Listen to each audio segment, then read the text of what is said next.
Qubadlı rayon İcra Hakimiyyətinin inzibati binasında səfərbərlik və hərbi xidmətə çağırış üzrə dövlət xidmətinin işçilərinin peşə bayramı münasibəti ilə tədbir keçirilib. Tədbir iştirakçıları əvvəlcə Ulu Öndər Heydər Əliyevin büstü önünə gül dəstələri düzərək xatirəsini yad ediblər.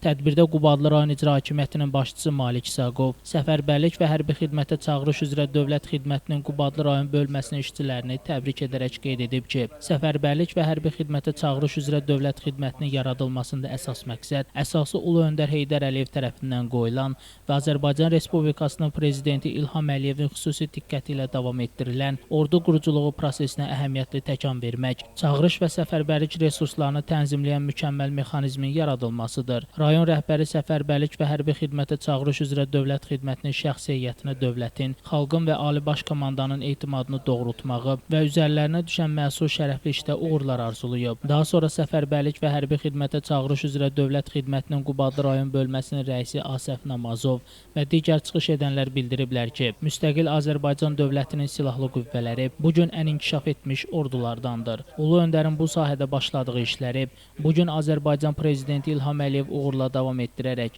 44 günlük vətən müharibəsində Azərbaycan ordusunun misilsiz qəhrəmanlığı nəticəsində işğal olunmuş torpaqlar azad edilib və ərazi bütövlüyümüz tam təmin olunub. Natiqlər şəxsi heyəti təbrik edərək onlara uğurlar arzulayıblar. Sonda rayon İcra Hakimiyyətinin başçısı Malik İsaqov, səfərbərlik və hərbi xidmətə çağırış üzrə dövlət xidmətinin Qubadlı rayon bölməsinin əməkdaşlarına təbrik ünvanlayıb. İcra Hakimiyyətinin və səfərbərlik və hərbi xidmətə çağırış üzrə dövlət xidmətinin Qubadlı rayon bölməsinin fəxri fərmanları təqdim olunub.